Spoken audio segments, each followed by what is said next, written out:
नमस्कार सभी का। इस वीडियो में हम क्लास 6 अध्याय 7 को पढ़ेंगे।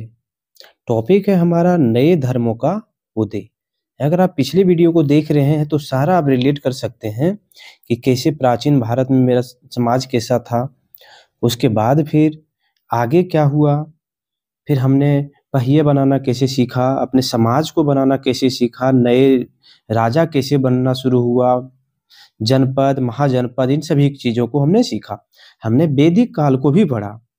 वैदिक काल में हमने पढ़ा था कि वर्ण व्यवस्था क्या था, वर्ण व्यवस्था हमने पढ़ा था। उसके बाद का समाज को हम लोग पढ़ेंगे, नए धर्म का उदय कैसे हुआ था। चलिए रिलेट करते हैं। बिहान की जिज्ञासा। बिहान नाम का एक स्टूडेंट है, उसके मन में कुछ जिज्ञासा आता है, देखते क्या जिज्ञासा रहा है। बिहान के पिता को किताब पढ़ने का बहुत शौक था। ठीक है। बिहान की नजर घर की अलमारी में रखी ढेरों पुस्तकों में महात्मा बुद्ध पर लिखी एक पुस्तक पर पड़ी। बिहान के पिता को पुस्तक पढ़ने का शौक था। बिहान जब अपने पिताजी के अलमारी में कुछ ढूंढ रहे थे तो वहां पर उसने महात्मा बुद्ध के जो है एक बुक देखा। उसकी जिज्ञासा देख पिता ने महात्मा बुद्ध और महावीर जैन के उपदेशों के बारे में उसे विस्तार से बताया। क्योंकि उसके पिताजी उस सारे बुक को पढ़ चुके थे तो उसने अपने बेटे की जिज्ञासा को देख करके क्या सोचा कि क्यों ना अपने बेटे को महात्मा बुद्ध और महावीर जैन के उपदेशों के बारे में विस्तार से बताएं। तो उसी के बारे में हम लोग चर्चा करेंगे और जैन धर्म, बौद्ध धर्म और उसके क्या उपदेश थे उसके बारे में बात करेंगे। देखिए क्या है, ईसा पूर्व 6ठी सदी का समय। ईसा पूर्व 6ठी सदी देखिए यहाँ पर है, मतलब ईसा मसीह के जन्म से 600 साल पहले का बात है। उस समय उत्तर भारत में धार्मिक दृष्टि से महान परिवर्तन का काल माना जाता है। उत्तर भारत में मतलब कौन कौन, झारखंड हो गया, बिहार हो गया, हिमाचल प्रदेश, जम्मू कश्मीर, ये सभी क्षेत्र जो है उत्तर भारत के क्षेत्र हैं। वहां पर क्या हुआ था, एक नए धर्म का उदय हो रहा था। यानी धार्मिक दृष्टि से जो है सो महान परिवर्तन का काल इसको माना गया है। क्या हुआ समझते हैं। इस समय समाज में व्यापक कुरीतियां, पाखंडों, कुप्रथाओं, छुआछूत, ऊंच नीच आदि का विरोधतम आंदोलन उठ खड़ा हुआ। क्या हुआ, अब इसको रिलेट कीजिए। हमने पढ़ा था वैदिक सभ्यता। वैदिक सभ्यता पढ़ा। वैदिक सभ्यता में हमने क्या पढ़ा था, वर्ण व्यवस्था पढ़ा था। वर्ण व्यवस्था कितने प्रकार के थे, 4 टाइप के थे वर्ण व्यवस्था थे। उसमें हमने पढ़ा सबसे नीचे में क्या था, क्षूद्र। वर्ण व्यवस्था के सबसे नीचे में क्या था, क्षूद्र था। हमने यह भी पढ़ा कि जहां वर्ण व्यवस्था पहले काम के आधार पर थे, कुछ समय बाद वह किस पर हो गया, जन्म के आधार पर हो गया था। काम के आधार से जन्म के आधार पर हो गया। इससे क्या हुआ, समाज में जो बच्चा ब्राह्मण के पुत्र थे वह बाद में ब्राह्मण कहलाने लगे, क्षत्रिय के पुत्र क्षत्रिय कहलाने लगे। लेकिन सबसे ज्यादा प्रॉब्लम जो हुआ वो हुआ क्षुद्र के साथ। क्षुद्र के साथ इसलिए हुआ क्योंकि क्षुद्र के पुत्र अभी भी क्षुद्र ही कहला रहे थे, क्योंकि काम के जगह पर अब जन्म से व्यवस्था चालू हो गया था। इससे क्या हुआ, कुरीति फैला, पाखंड फैले, कुप्रथाएं भी फैली। सबसे प्रमुख जो छुआछूत था, यानी क्षुद्र के बच्चे जो हैं वो अब हर जगह पर सही से विचरण नहीं कर सकते थे। किसी तालाब में नहीं नहा सकते थे, कोई किसी सामान को कहीं भी जाकर के नहीं छू सकते थे। क्यों, क्योंकि छुआछूत की जो कुरीतियां थी वो समाज में फैल गई थी। पाखंडों का भी अंबार लग गया था और बहुत सारे कुप्रथाएं जो है जो प्रारंभ हो गई थी। उसमें वैदिक सभ्यता को जो ऋग्वेद जो थे उन सारे वेदों को पढ़ करके कुछ लोगों ने उसके गलत मतलब को निकाल करके समाज में परोसना शुरू किया। ठीक है। देखिए क्या है, यह आंदोलन कोई आकस्मिक घटना नहीं थी। कौन सा आंदोलन, यही महान जो धार्मिक परिवर्तन जो हो रहे थे, वो आंदोलन का स्वरूप हो गया था, सब लोग खड़ा हो गए थे। यह एक तुरंत की घटना नहीं थी। ये घटना क्या है, लंबे समय तक संचित हो रहे असंतोष का परिणाम था। हो सकता है जो क्षुद्र के पुत्र थे वह एक पीढ़ी नहीं दूसरी पीढ़ी में जाकर के विरोध करना प्रारंभ किए होंगे। जब समाज थोड़ा सा दिमाग विकसित हुआ तो उसने विरोध करना सही समझा। ठीक है, अतः क्या बोला, अतः वैदिक धर्म के कर्मकांडों का विरोध प्रतिक्रिया आरंभ हो गई।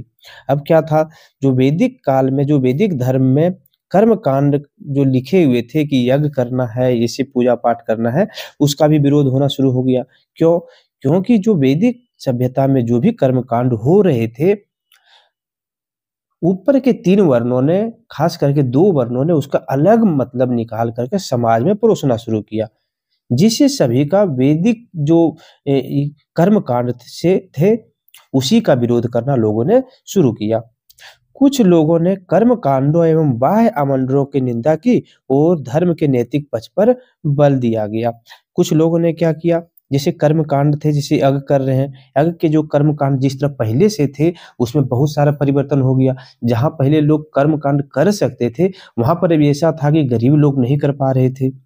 बाह्य आमंत्रणों, क्या है इसका, बाह्य आमंत्रणों का मतलब बाहर से भी बहुत सारे नियम थोपे जाने लगे, जो हमारे वेदों में नहीं लिखा गया था उसको भी हमने क्या किया, थोप दिया उस पर। इसी की निंदा लोगों ने की और सभी ने बताया कि धर्म की जो नैतिक पक्ष है जो हम लोग के लिए है उस पे बल देना चाहिए, ना कि इन कर्म कांडों पे आने जो हमारे कुप्रथा फैला रहा है हमारे समाज पर उसको। अब क्या हुआ, कुछ तो समाज समाज सुधारक तो आएंगे ही। तो क्या हुआ, ऐसे लोगों में महावीर एवं गौतम बुद्ध प्रमुख थे, जो क्या कह रहे थे कि नैतिक पक्ष पर जो है बल दिया जाए। ठीक, महावीर जहाँ जैन धर्म के संस्थापक थे, देखिए महावीर जहाँ जैन धर्म के संस्थापक थे, वहीं गौतम बुद्ध बौद्ध धर्म की स्थापना की थी। ठीक है, महावीर ने जैन धर्म की स्थापना की थी और गौतम बुद्ध ने बौद्ध धर्म की। अब शुरू करते हैं जैन धर्म के बारे में समझना, आखिर क्या लिखा गया है हमारे JCERT के बुक में, उसको समझते हैं। देखिए, महावीर जैन धर्म के 24वें तीर्थकर थे। इसका मतलब क्या हुआ, जैन धर्म के महावीर जी से पहले भी 23 तीर्थकर थे, ये 24वें तीर्थकर थे। इसका जन्म जो है 599 ईसा पूर्व में वैशाली के निकट कुंडल ग्राम में हुआ था। याद रखेंगे, 599 ईसा पूर्व में वैशाली के निकट कुंडल ग्राम में हुआ था। इसके पिता का नाम क्या था, सिद्धार्थ था, जो क्षत्रिय राजा थे। क्षत्रिय राजा, वर्ण व्यवस्था लो पढ़ेंगे, क्षत्रिय राजा थे। उनकी माता त्रिशला लिच्छवी कुल की थी। लिच्छवी कुल आपको याद होगा, लिच्छवी मैंने किसमें बताया था, लिच्छवी कुल की, जहाँ पे लोकतांत्रिक व्यवस्था थी, यहाँ पे राजतंत्र नहीं था, यहाँ पे लोग अपने से बात करके जो है सो अपने महाजनपद बनाया हुआ था। ठीक है, तो उनके कुल की जो है माता जो है लिच्छवी कुल की थी। एक राजकुमारी के रूप में उसका पालन हुआ किसका, महावीर जी का। बचपन में इसका नाम क्या था, वर्धमान था, बचपन का नाम पूछा जाता है क्वेश्चन। युवावस्था में यशोदा नामक कन्या के साथ उनका विवाह हुआ। यशोदा, उसकी पत्नी का नाम क्या था, यशोदा था। जब ये बच्चा ही थे, यानी बाल विवाह जैसा स्थिति में 15-16 साल की उम्र में, उसमें ही इसका शादी किसके साथ हुआ, यशोदा नाम की कन्या के साथ हुआ था। अब इससे एक पुत्री की भी प्राप्ति हुई जिसका नाम क्या था, प्रियदर्शना थी।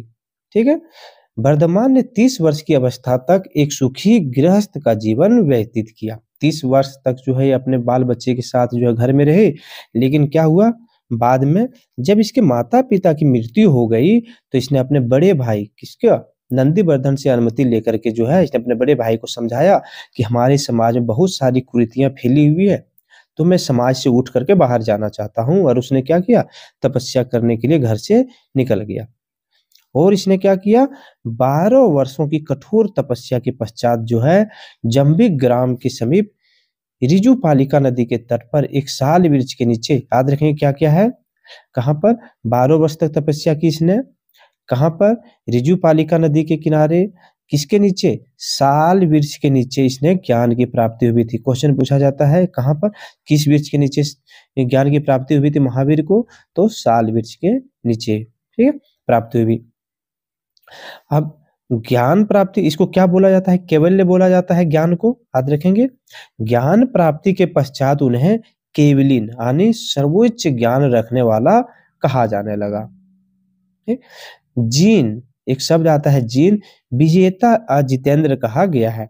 यानी इन्हें 12 सालों तक तपस्या की और तपस्या करने के बाद जब इसको ज्ञान का प्राप्ति हुआ तो उसी को लिए इसको जीन नाम दिया गया, यानी विजेता कहा गया। ठीक? अपनी साधना में अटल रहने तथा अतुल्य पराक्रम दिखाने के कारण इन्हें महावीर कहा गया। जहां पहले इनका नाम वर्धमान था, अब उसको महावीर कहा जाने लगा। क्यों कहा जाने लगा? क्योंकि इसने 12 वर्षों तक जो अटल तपस्या की थी, अब मौसम से और ना ही किसी बाह्य चीजों से जो है सो प्रभावित होकर इसने तपस्या की थी। इसीलिए अब इनका नाम क्या पड़ गया? महावीर पड़ गया। कितने वर्षों बाद? सोच लीजिए, 42 ईयर बाद, 30 साल बाद घर से निकला था, 12 वर्षों तक तपस्या की और कितने टोटल हो गए? 42 ईयर बाद इनका नाम पड़ गया महावीर। अब आगे आते हैं, जब इन्हें ज्ञान की प्राप्ति हो गया तो इस समाज में आएंगे और समाज में जो है सो समाज में आकर के जो है उन ज्ञानों को जो है बखान करेंगे, सभी के सामने बांटेंगे। ठीक, तो जैन धर्म की शिक्षा क्या है उसको समझते हैं। महावीर के उपदेश सरल थे। क्या क्या थे? उन्होंने अपने उपदेश प्राकृत भाषा में दिया। क्वेश्चन बहुत इंपॉर्टेंट है, पूछा जाता है कि बताइए महावीर ने अपना उपदेश किन भाषा में दिया था? तो प्राकृत भाषा में इसने अपना उपदेश दिया था। और अब यहाँ पर हमने जैसा कि जाना, इसने ज्ञान की प्राप्ति की यानी विजेता कहलाया, जिसको क्या बोला जाता है? जीन बोला जाता है। और इन्हीं के कारण इन्हें जैन कहलाया जाने लगा। किसको? महावीर के जो अनुयायी थे उसको जैन कहलाना शुरू हुआ, नहीं कहा जाने लगा। महावीर की शिक्षा पूर्णतः नैतिक थी। क्या बताया? महावीर जी ने और महात्मा बुद्ध ने दोनों कैसी शिक्षा पर बल दिया था? नैतिक शिक्षा पर बल दिया था। तो यहाँ पर भी क्या बोला गया? नैतिक शिक्षा थी, नैतिक, जिसका उद्देश्य आत्मा की पूर्णता थी। ठीक है, अब यहाँ से आप रिलेट कर सकते हैं, जहाँ हिंदू धर्म में हम लोग पूर्व जन्म पर विश्वास करते हैं, वहां पर महावीर यानी जैन धर्म के लोग भी पूर्ण जन्म पर विश्वास करते हैं। तभी तो यहाँ पर आत्मा की बात आई हुई है। जैन धर्म में अहिंसा एवं सदाचार पर बल दिया जाता है, यानी बल दिया गया है और अभी दिया जाता है। अहिंसा यानी हम ना तो जीव की हत्या करेंगे और सभी के साथ हम एक जैसा आचरण करेंगे, किसी के साथ भेदभाव नहीं करेंगे। जैन धर्म के बारे में जो है बल दिया गया। उसके बाद देखिए, इनके अनुयायियों का संयमित जीवन जीना पड़ता था। इनके अनुयायी भी जो है सो एक संयमित जीवन जीते थे, ना तो ज्यादा दिखावा करना पसंद करते थे और ना ही मतलब ज्यादा गरीबी का जो है सो करते थे, इस तरह जीना पसंद करते थे। अपने जीवन में इन्हें सदा सच बोलना एवं ईमानदार होना पड़ता था। अब देखिए, जैन धर्म में गए हैं, ना तो इन्हें अपने पैसे का लोभ होगा और ना ही जो है सो आने वाले समय का लोभ है। तो सच बोलना जो है इनके जीवन में और ईमानदार रहने पर जो बल दिया गया था। चोरी करने की सख्त मनाही थी और उसके बाद देखिए वही है ना, वे अपनी संपत्ति जमा नहीं कर सकते थे। क्यों ऐसा कहा गया था इन धर्मों में? ताकि बाद में जो है भविष्य में जो वैदिक सभ्यता में चले आ रहे थे जो गलतियां, वही दोहराया जाने लगे। पहले जहां जो है नीचे को नीचे दबाया जा रहा था, अब जैन धर्म में क्या हो गया था? सबको एक बराबर देखा जाने लगा था। इसीलिए तो संपत्ति जमा नहीं करने की थी, मनाही थी, इसलिए ताकि कोई अगर अधिक संपत्ति वाला हो जाएगा तो फिर नीचे वाले को दबाने का कोशिश करेगा, इसलिए मनाही थी। इसके बाद इन्हें ब्रह्मचर्य का भी पालन करना होता था। ठीक है, एक इंपॉर्टेंट पॉइंट यहाँ भी दिया हुआ है, इसको पढ़ेंगे हम लोग। क्या है? महावीर की कठोर तपस्या का वर्णन जैन ग्रंथ किसमें लिखा गया है? आचारांग सूत्र में मिलता है। अगर पूछा जाएगा कि महावीर की कठोर तपस्या का वर्णन किस जैन ग्रंथ में मिलता है, तो याद रखेंगे आचारांग सूत्र में जो है महात्मा वीर की कठिन तपस्या का वर्णन मिलता है।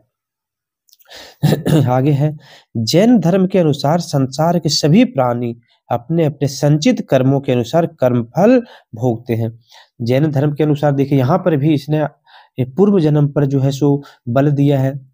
पुनः जन्म पर क्या बोला गया है कि जैन धर्म के अनुसार माना गया है कि संसार के कोई भी प्राणी जो इस जीवन में कर्म करेंगे उसी का फल उनको भोगना पड़ेगा। ठीक है, जो भी कर्म आपने कमा के रखा है वैसा ही कर्म मतलब फल आपको भोगना पड़ेगा। अगर आप अत्याचार कर रहे हैं तो आपको भी आपके ऊपर भी अत्याचार होगा, आप उसके पाप का भागी बनेंगे और उसको आपको मतलब भोगना पड़ेगा। ठीक, कर्म फल ही जीवन तथा मृत्यु का कारण है, ऐसा जैन धर्म का कहना था। कर्म फल से छुटकारा पाकर व्यक्ति निर्वाण की ओर अग्रसर होता है। अगर कर्म फल से आप छुटकारा पा दिए तो निर्वाण की ओर का मतलब क्या हो गया, यानी आप जो सुख सुविधाएं जो भी चीज है उन सभी चीज से आप ऊपर उठ गए हैं, आप घर वगैरह सब त्याग करके आप ऊपर उठ चुके हैं। इस पर जो है अग्रसर हो जाता है आदमी, अगर कर्म फल को छुटकारा मिल जाता है तो। अब जैन धर्म के कुछ सिद्धांत हैं, क्या क्या सिद्धांत है देखिए। मोक्ष प्राप्ति के लिए मनुष्य को 5 सिद्धांत का पालन करना चाहिए। क्या क्या है, सत्य बोलना चाहिए, या हिंसा, किसी की हिंसा नहीं करना चाहिए, मारकाट नहीं करना चाहिए, अस्तेय है, अपरिग्रह है, एक है ब्रह्मचार्य है। ये पांचों का पालन करना होता है धर्म मतलब मोक्ष प्राप्ति के लिए। ठीक, अब देखिए जैन धर्म का प्रचार कैसे हुआ समाज में। किसी ने धर्म बना दिया, जैन धर्म बन गया, महावीर जी ने बनाया, उसके बाद जो है इसका प्रचार होना भी लाजमी था, ताकि लोगों को तो पता चले कि एक नए धर्म की स्थापना हुई है। और फिर जो पहले जो चले आ रहे थे धर्म में अत्याचार हो रहा था उससे बाहर निकला जा सके। तो कैसे प्रचार हुआ उस पर चर्चा करेंगे। जैन धर्म का प्रचार, अधिकांश लोगों के लिए जैन धर्म के नियम का पालन करना बहुत कठिन था। अधिकांश लोग जो थे वह जैन धर्म के नियम पालन ही नहीं कर पा रहे थे। सोचिए, जो व्यक्ति शादी करेगा वह अपने बच्चे के लिए कुछ धन छोड़कर ही जाना चाहता है, ऐसा मनुष्य का जो है सो नियम है। इसके अलावा यहाँ पर बल दिया गया था अहिंसा का। जो व्यक्ति खेती कर रहा है वो तो कीड़े मकोड़े को मारेगा ही, जिसके यहाँ फसल नहीं उपजता है वो तो वह क्या करेगा, वह शिकार करके तो खाएगा ही। तो यहाँ पे प्रॉब्लम हुआ जैन धर्म का क्या मतलब मानने वाले में, अनुयायियों में। तो क्या हुआ देखिए, कठिन था। मुख्यतः व्यापारियों ने जैन धर्म का समर्थन किया, क्योंकि व्यापारी तो खेती करते नहीं थे, वह एक जगह से सामान लाए दूसरे जगह पर ले जाके रख दिए, बेच दिए। ठीक, लेकिन किसानों के लिए इन नियमों का पालन करना मुश्किल था, क्योंकि क्योंकि फसल की रक्षा के लिए उन्हें कीड़े मकोड़ों को मारना पड़ता था। फसल की रक्षा करने के लिए क्या करना पड़ता था, जो छोटे मोटे कीड़े मकोड़े थे उसको मारना पड़ता था। अगर वह जैन धर्म पर ध्यान देते तो इन कीड़े मकोड़े जो हैं वह उसके फसल को बर्बाद कर देता, और फसल बर्बाद हो जाने का मतलब है खुद खाने को नहीं मिलता। तो ये प्रॉब्लम हो रहा था।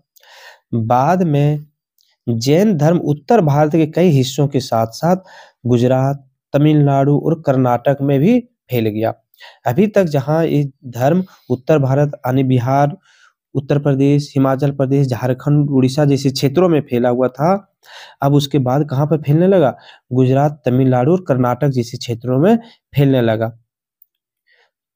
महावीर तथा उनके अनुयायियों की शिक्षा कई सदियों तक मौखिक रूप से ही रही। अब देखिए क्या था, महावीर जी धर्म की स्थापना तो कर चुके थे, जो अनुयायियों को जो शिक्षा देते थे तो उसके लिए कोई किताब तो नहीं लिखा गया था, वह मौखिक रूप से देते थे, जिसे हम लोगों ने क्या बोला था, उपनिषद बोला था ना। वैदिक काल में जहाँ पे शिष्यों को बैठा करके ज्ञान दिया जाता था मौखिक रूप से, तो वैसे ही शिक्षा दिया जाता था। लेकिन वर्तमान रूप में उपलब्ध जैन साहित्य लगभग 1500 वर्ष पूर्व गुजरात में वल्लभी नामक स्थान पर लिखी गई। अभी जो हमारे पास जैन साहित्य हैं उसमें से कुछ साहित्य 1500 वर्ष पहले जो है गुजरात में वल्लभी नामक स्थान पर लिखी गई है। ठीक है, यहाँ देखेंगे 1500 वर्ष पूर्व का बात है, ईस्वी पूर्व नहीं, वर्ष पूर्व, अभी से 1500 साल पीछे। आगे है, बाद के दिनों में जैन धर्म श्वेतांबर एवं दिगंबर संप्रदाय में बट गया। कुछ समय बाद जो है जैन धर्म का जो है सो महासम्मेलन हुआ। आगे आप पढ़ेंगे क्लासों में, वहां पर जैन धर्म को 2 भागों में बांटा गया, एक थे श्वेतांबर और एक बांटे गए दिगंबर। श्वेतांबर जो है वो श्वेत वस्त्र धारण करते थे, आपको सड़क में मिलेंगे, श्वेत वस्त्र धारण करते थे श्वेतांबर लोग, और दिगंबर जो थे वो कोई भी वस्त्र धारण नहीं करते थे। ठीक है, पूछा जाएगा कि जैन धर्म में कौन ऐसे हैं जो श्वेत वस्त्र धारण करते थे, तो श्वेतांबर, और दिगंबर जो होते थे वह कोई भी वस्त्र धारण नहीं करते थे। एक चीज और है, कल्पसूत्र। देखिए, कल्पसूत्र संस्कृत में लिखा गया जैन धर्म का सबसे महत्वपूर्ण ग्रंथ है। ठीक है, याद रखेंगे, संस्कृत में लिखा गया है कल्पसूत्र, जो जैन धर्म का महत्वपूर्ण ग्रंथ है। आगे, जैन धर्म की देन, क्या क्या जैन धर्म ने हमें दिया, उसके बारे में भी चर्चा किया गया है। साहित्य एवं स्थापत्य कला में जैनियों का योगदान महत्वपूर्ण है। क्या क्या है साहित्य के और स्थापत्य कला में? जैन विद्वानों ने विभिन्न कालों में लोक भाषाओं के माध्यम से अपनी कृतियों की रचना की।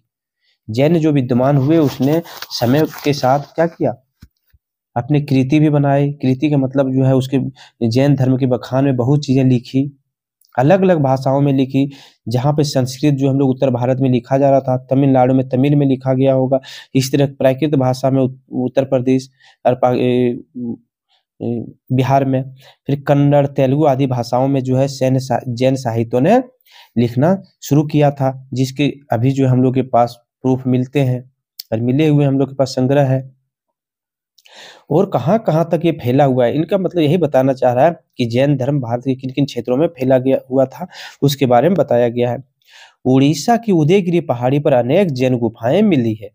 इससे आप रिलेट कर सकते हैं कि उड़ीसा में भी जैन धर्म व्यापक रूप से चल रहा था।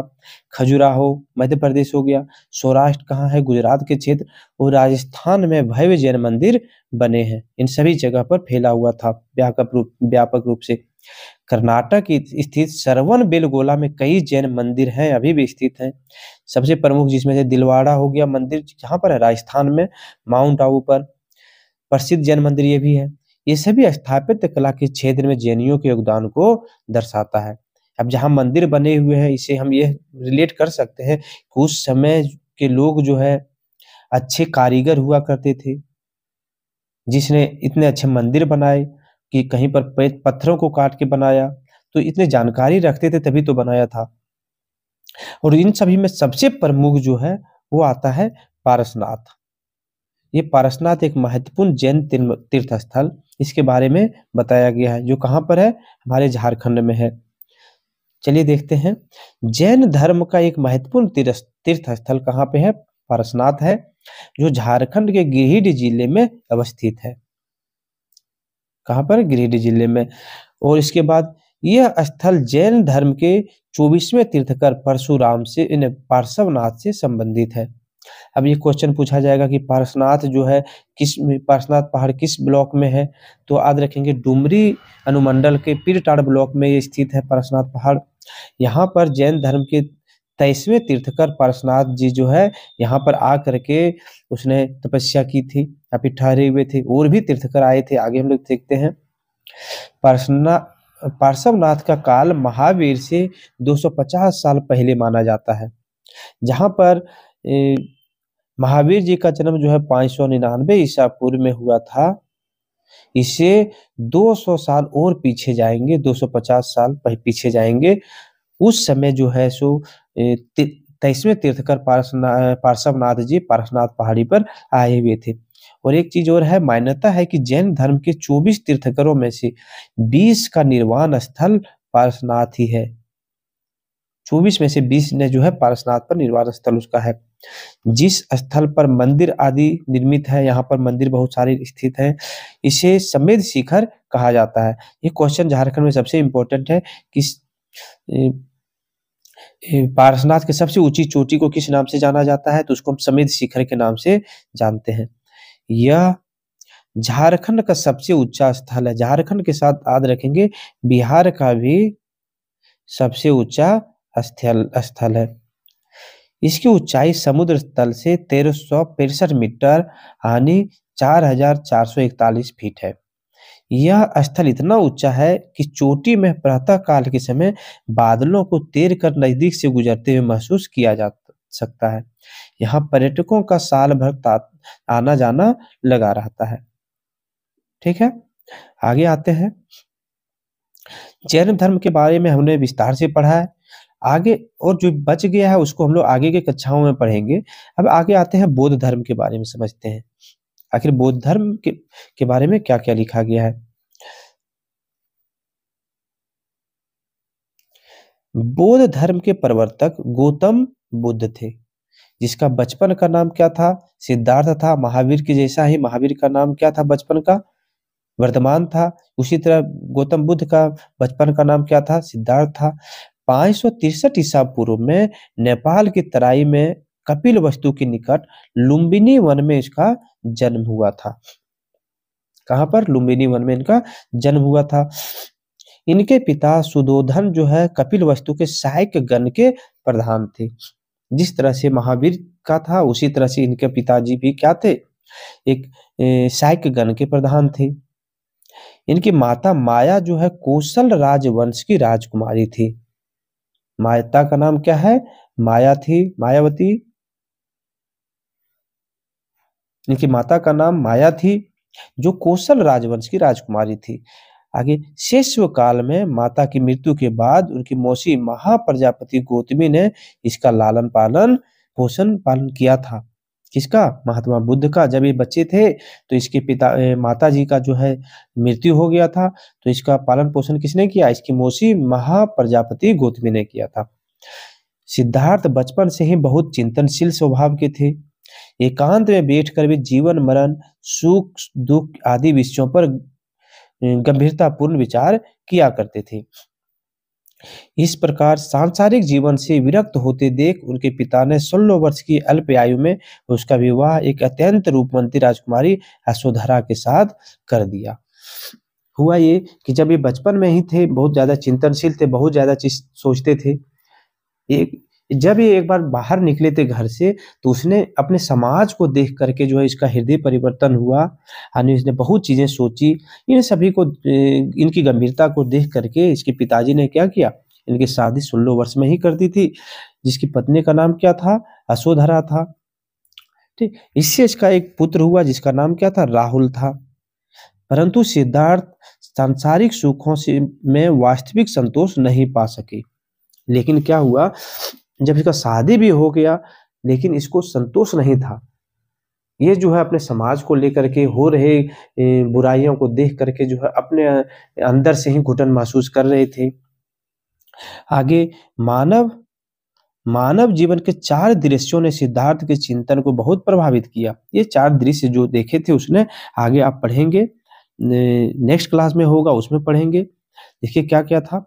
उन्होंने वृद्धाग्रह मनुष्य, मृत्यु तथा सन्यासी को देखा। उसने क्या देखा, एक वृद्ध मनुष्य को देखा, एक सन्यासी को देखा। उसने क्या देखा कि जो वृद्ध थे और जो मनुष्य थे, उसके सन्यासी थे, उसमें से उन्हें देखा कि जो सन्यासी हैं वो पूरी तरह से जो है सांसारिक सुख से बाहर निकलकर खुशी से घूम रहे हैं। जो मनुष्य हैं वो क्या कर रहे हैं, बहुत चिंतनशील है, सोच रहे हैं अपने समाज के बारे में, क्या कर सकते हैं, अपना घर हम कैसे चलाएंगे, इन सारी चीजों को उसने देखा। उसका हृदय मानवता को दुख में फंसा देखकर अत्यंत खिन्न हो उठा। उसने क्या देखा, सभी चीजों को देखा, सभी को देखा कि सभी परेशान है अपने ओर से। लेकिन सन्यासी को जब उसने देखा तो ये सभी चीजों से ऊपर उठ चुके हैं, इसको कोई भी चिंता नहीं है। उसके बाद गंभीर सांसारिक समस्याओं ने उनके जीवन का मार्ग बदल दिया।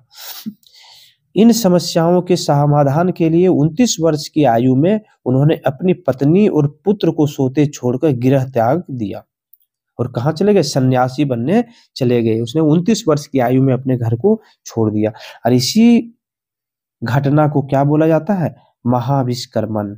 इसी घटना को कहा जाता है महाभिष्कर्मण कहा जाता है। याद रखेंगे, क्वेश्चन पूछे जाते हैं कि महात्मा बुद्ध के घर छोड़ने को किस घटना को क्या कहा जाता है, तो हम बोलते हैं महाभिष्कर्मण कहा जाता है। आगे इसके पश्चात ज्ञान की खोज वर्षों की कठिन साधना के पश्चात बोध गया में निरंजना नदी के तट पर प्राप्ति हुई। इसके बाद इसने क्या हुआ, ज्ञान की खोज में जो भटकता रहा। कितने सालों तक, देखिए खोज में कई वर्षों तक भटकते रहे, यानी 16 वर्षों की कठिन तपस्या की। जहां पर महावीर जी ने 12 वर्ष की कठिन तपस्या की थी, वहां पर गौतम बुद्ध जी ने कितने दिनों तक, 16 वर्षों तक तपस्या की, कठिन साधना की। बैसाख पूर्णिमा की रात को उरुबेला उर्वेला में निरंजना नदी के तट पर एक पीपल वृक्ष के नीचे उन्हें ज्ञान की प्राप्ति हुई। पीपल वृक्ष के नीचे ज्ञान की प्राप्ति हुई थी, याद रखेंगे, रिलेट कीजिएगा, नहीं तो कंफ्यूजन होता है। जहां महावीर जी को साल वृक्ष के नीचे ज्ञान की प्राप्ति हुई थी, वहीं पर महात्मा बुद्ध जी को पीपल वृक्ष के नीचे ज्ञान की प्राप्ति हुई थी। ठीक है। इसके बाद वे बुद्ध के नाम से विख्यात हो गए। जहां पर पहले इसका नाम क्या था, सिद्धार्थ था, वहां पर अब ये बुद्ध के नाम से विख्यात हो गए थे। ज्ञान प्राप्ति के पश्चात बुद्ध वाराणसी के निकट सारनाथ गए। वहां उन्होंने अपना प्रथम उपदेश दिया। जब इन्हें ज्ञान प्राप्त हो गया तो उसके बाद इसने क्या किया, वाराणसी गए, सारनाथ गए और वहां पर उसने प्रथम उपदेश दिया। अपना प्रथम उपदेश यानी जो ज्ञान प्राप्ति हुआ था अपने समाज में बांटना शुरू किया। तो प्रथम उपदेश जो उसने दिया था उसे किस नाम से जाना जाता है, उसे धर्म चक्र प्रवर्तन के नाम से जाना जाता है। आगे 80 वर्ष की आयु में कुशीनगर में उनके शरीर त्याग की घटना को महापरिनिर्वाण कहा गया। ये तीनों वर्ड जो है सो बहुत ज्यादा इंपॉर्टेंट है, इससे रिलेटेड बहुत सारे क्वेश्चन पूछे जाते हैं। पहला ये कि घर त्याग करने को क्या कहते हैं, महाविष्कर्मण।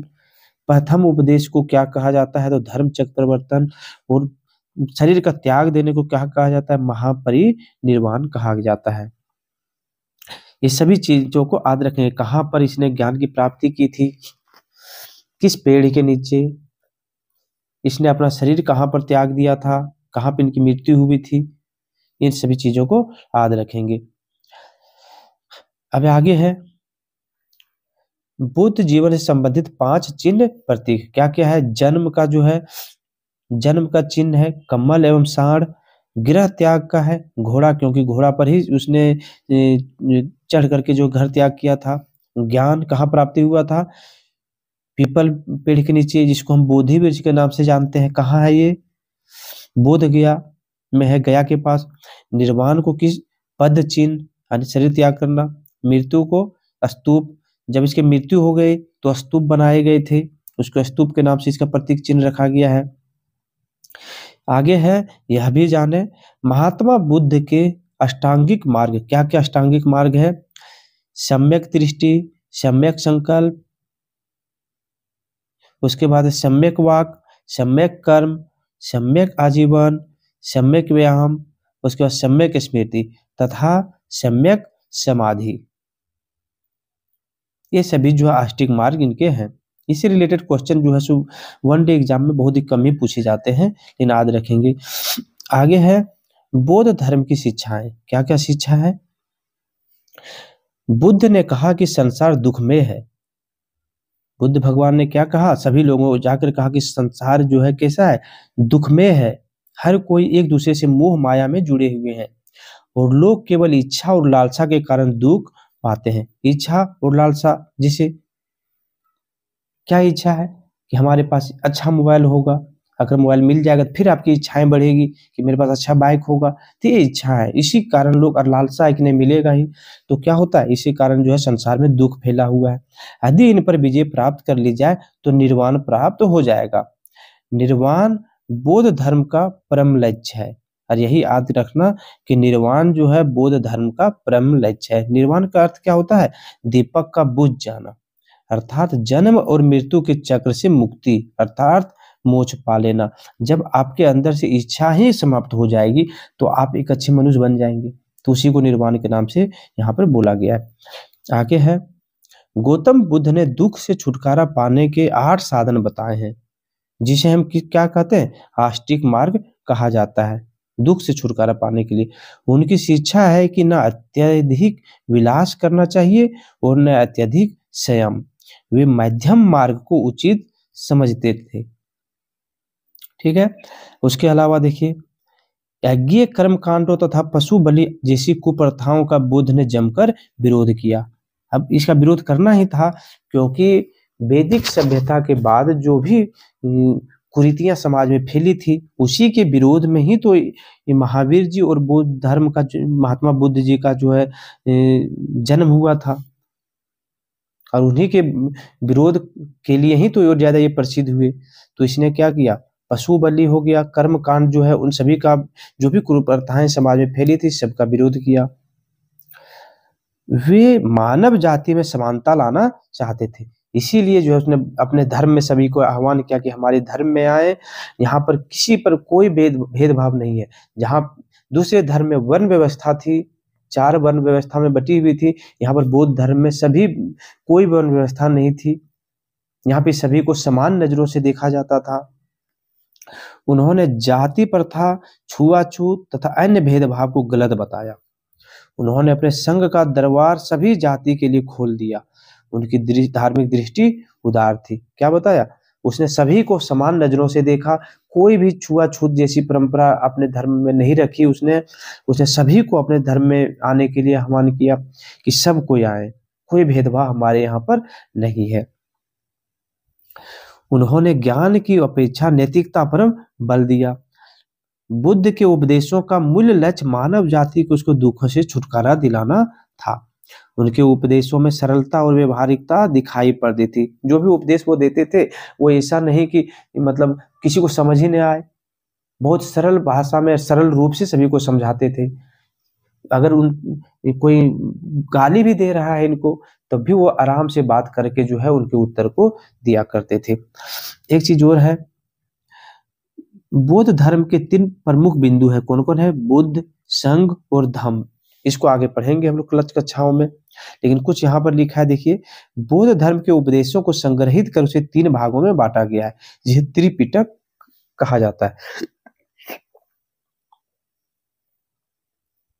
याद रखेंगे, बौद्ध धर्म के ग्रंथों को हम क्या बोलते हैं?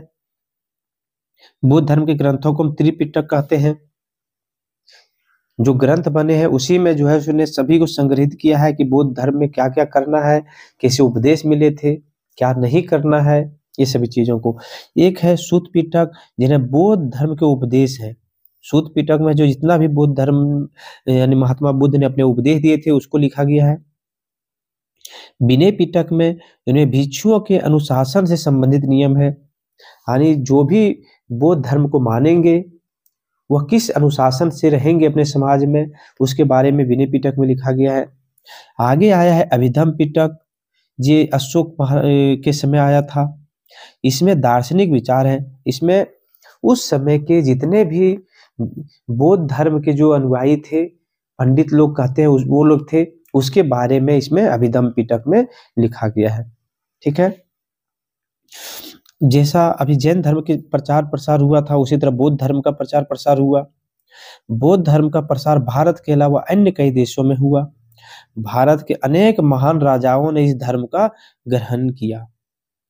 किसका? बौद्ध धर्म का। इसके प्रचार प्रसार में अपने राज्य के साधनों को लगाया। कौन? राजा लोग जो थे उसने भी अपना इस धर्म के प्रचार प्रसार में अपने सभी को लगा दिया कि इसको धर्म को हम मानते हैं, सबको मानना है। ऐसे राजाओं में बिंबिसार थे, अजातशत्रु, कनिष्क, हर्षवर्धन आदि का नाम प्रमुख है। अशोक महान ने इस धर्म को अंतर्राष्ट्रीय पहचान दिलाई। कहाँ कहाँ? चीन, जापान, कोरिया, श्रीलंका, दक्षिण पूर्व एशिया के कई देशों तक बौद्ध धर्म के अनुयायी बने। अभी भी अनुयायी इनके हैं, बौद्ध धर्म के सभी जगह फैले हुए हैं। इसमें सबसे प्रमुख था अशोक महान, जो है इसने अंतर्राष्ट्रीय पहचान दिलाई। इसने क्या किया? श्रीलंका जो है अपने पुत्र और अपनी पुत्री को भेजा था इसके प्रचार के लिए। आगे है बौद्ध धर्म की देन। क्या क्या इसने देन दिया है हमारे समाज को? तब बौद्ध धर्म ने अहिंसा, शांति, बंधुत्व, सहअस्तित्व आदि का आदेश दिया है। अहिंसा नहीं करना है, सभी को शांति से रहना है, सभी के साथ बंधुत्व का व्यवहार करना है। ठीक, और ये सभी आदर्शों के बारे में जो है उपदेश किसने दिया है? महात्मा बुद्ध ने हमको दिया है। अशोक, कनिष्क, हर्ष जैसे राजाओं में जो धार्मिक सहिष्णुता थी वे बौद्ध धर्म से प्रभावित थी। ठीक है, अशोक ने युद्ध विजय की नीति का परित्याग एवं धम्म विजय की नीति अपनाई। इसका अध्ययन आगे के अध्याय में हम करेंगे। जैसा कि मैंने बताया सभी चीजें हम आगे पढ़ेंगे, अभी सिर्फ आपको सारांश थोड़ा सा बताया गया है। बौद्ध धर्म का प्रभाव जो है भारतीय कला एवं स्थापत्य विकास में भी दिखाई पड़ता है। अब ये भारत से ही रिलेटेड है, हमारे समाज से ही रिलेटेड है, तो ये कलाएं जो है बौद्ध धर्म की सारा हमारे समाज में भी दिखेगा, समय के साथ दिखता ही रहेगा, पड़ता है। ये पड़ता है। आप जो है सांची, सारनाथ के स्तूप, अजंता की गुफाएं एवं इनकी चित्रकारियों तथा संग्रहालयों में सुरक्षित बौद्ध की मूर्तियों में देख सकते हैं। उस समय के कैसे कलाकार थे, किस तरह से पत्थर काटे जाते थे, कैसे मंदिर बनाए जाते थे, उस समय लिखने की कला थी या नहीं थी, ये चीजें हम कहाँ से, ये सभी स्टेचू स्तूप वगैरह जो है वहां से चित्रकारी से हम लोग देख करके समझ सकते हैं। यहाँ पर देखिए कार्लो की गुफा, यहाँ है, कहाँ पर है कार्लो की गुफा? देखिए एक पत्थर को काट करके बनाया गया है। क्या है? कार्लो की गुफा महाराष्ट्र में लोनावाला के निकट कार्ली में स्थित है। यहाँ चट्टान काटकर निर्मित प्राचीन बौद्ध विहार है। यहाँ बौद्ध भिक्षु एवं भिक्षुनी रहकर ध्यान क्या करते थे। देखिए भिक्षुनी है मतलब समाज में जहाँ महिलाओं को पूजा करने का अधिकार नहीं था, बौद्ध धर्म में अंग यज्ञ वगैरह में बैठने की ज्यादा मतलब क्षुद्र समझा जाता था, जहाँ पे वैदिक सभ्यताओं को मानने वाले, वहीं पे बौद्ध धर्म ने जो है सो कोई समानता नहीं रखा, मतलब असमानता नहीं रखा। यहाँ पे महिला पुरुष सभी को समान नजरों से भी देखा जा रहा था। अब उपनिषद क्या होता है इसके बारे में बताया गया है। बौद्ध के समय या उससे थोड़ा पहले कई लोग कुछ अन्य प्रश्नों को सुलझाने का प्रयास कर रहे थे। क्या प्रश्न था? देखिए उदाहरण के लिए, क्या मृत्यु के बाद जीवन होता है? ठीक, यज्ञ क्यों आवश्यक है? ये सभी क्यों? क्योंकि उस समय समाज में ये सभी चीजें चल रही थी, फैली हुई थी सभी कुरीतियां। यज्ञ करना कुरीति नहीं था, यज्ञ के बाद जो मतलब उसके मानने वालों ने जो उपद्रव मचाना शुरू किया था उसके बारे में यहाँ पे बात हो रहा है। आत्मा, परात्मा, ब्रह्म आदि के बारे में उनकी उत्सुकता बढ़ रही थी। इन संबंध में कई विचार दिए गए जिसे उपनिषद में संकलित किया गया है। उपनिषद मैंने क्या बताया, जो मौखिक रूप से बताए गए थे लोगों को, किसके द्वारा? आचार्य के द्वारा अपने शिष्यों को, उसको संकलित किया गया किसमें? उपनिषद में। उपनिषद का शाब्दिक अर्थ होता है यूपानी समीप, नि मतलब निष्ठापूर्ण, पद मतलब बैठना, यानी गुरु के समीप निष्ठापूर्ण बैठना और बैठ करके जो है मौखिक रूप से सीखना। आगे है प्रमुख उपनिषद कौन कौन है? तो ईश है, कैन है, कंठ है, मांडविक है, तैतरीय है, ऐत्रेय है, छांदोग्य है और मुंडक आदि है। उपनिषद, उपनिषद प्रमुख पूर्णतः दार्शनिक ग्रंथ है जिसका मुख्य उद्देश्य ज्ञान की खोज है। जो भी प्रश्न उठ रहे थे उसका जो जवाब था उसको उपनिषद में संकलित किया गया था। इनमें कर्मकांड तथा पशु बलि की भी निंदा की गई है। सांसारिक सुखों को महत्वहीन बताया गया है। उपनिषदों को सर्वत्र सत्य को खोजने की जिज्ञासा दिखाई देती है।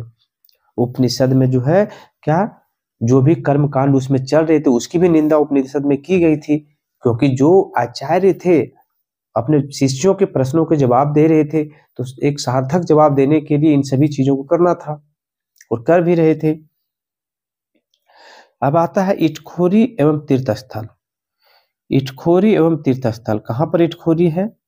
तो इटखोरी जो है चतरा जिले में स्थित इटखोरी हिंदू, बौद्ध एवं जैन धर्म के मानने वालों के लिए तीर्थ स्थल है। ऐसी मान्यता है कि गौतम बुद्ध यहाँ आए थे और कुछ समय रुके थे। इस बीच गौतम बुद्ध के संबंधी उससे मिलने यहाँ आए थे, परंतु बुद्ध ने उन्हें नहीं पहचाना। तब उसके संबंधियों ने कहा इत खोई, अर्थात यही खो दिया। ठीक है, जब संबंधी उससे गौतम बुद्ध से मिलने के लिए इटखोरी आए हुए थे, तो जब ये ज्ञान प्राप्ति कर लिए थे महात्मा बुद्ध ने, तो उसने पहचाने से मना कर दिया अपने संबंधियों को। तो उसने क्या बोला था? इटखोरी अर्थात यही खो दिया। तब से यह स्थान इटखोरी हो गया।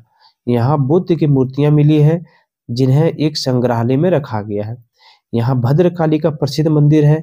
प्रत्येक वर्ष इटखोरी महोत्सव का आयोजन किया जाता है। ठीक है, इटखोरी के बारे में हम लोगों ने पढ़ लिया। तो दोस्तों इस वीडियो को यहीं पे समाप्त